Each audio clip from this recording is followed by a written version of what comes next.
एक समय की बात है। एक सुंदर से गांव में बहुत सारे मुर्गे रहते थे। सुबह होते ही पूरा गांव उनकी बाँग से जाग जाता। गांव के एक शरारती बच्चे चिंटू को मुर्गों की बाग से बहुत चिढ़ थी।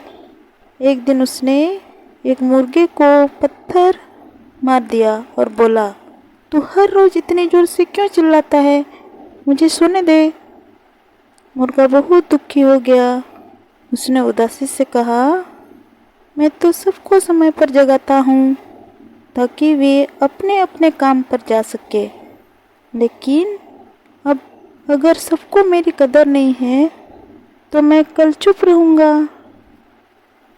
अगले दिन सुबह मुर्गा चुपचाप बैठा रहा। ना उसने बाँग दी, ना किसी को जगाया। लेकिन अरे, सब लोग फिर भी समय पर उठ गए। कोई खेत में गया, कोई स्कूल, तो कोई दुकान पर। मुर्गा हैरान रह गया। उसने सोचा, अरे, मेरे बिना भी सबका काम चल रहा है, तो क्या मेरी ज़रूरत ही नहीं? उसी समय एक बूढ़े बाबा ने मुर्गे को देखा और मुस्कुराते हुए बोले, बेटा मुर्गा, तुम्हारा काम ज़रूरी है, लेकिन यह मत सोचो कि सब कुछ सिर्फ तुम्हारे बिना रुक जाएगा।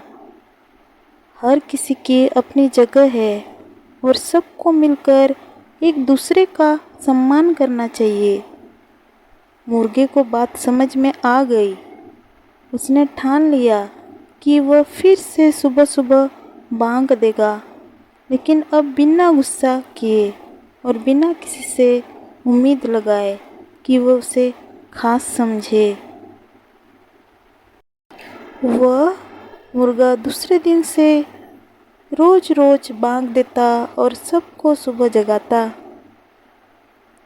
इस कहानी से हम लोग सीखते हैं कि हर किसी का काम महत्वपूर्ण होता है, लेकिन हमें अपनी अहमियत जिद से नहीं बल्कि जिम्मेदारी से निभानी चाहिए।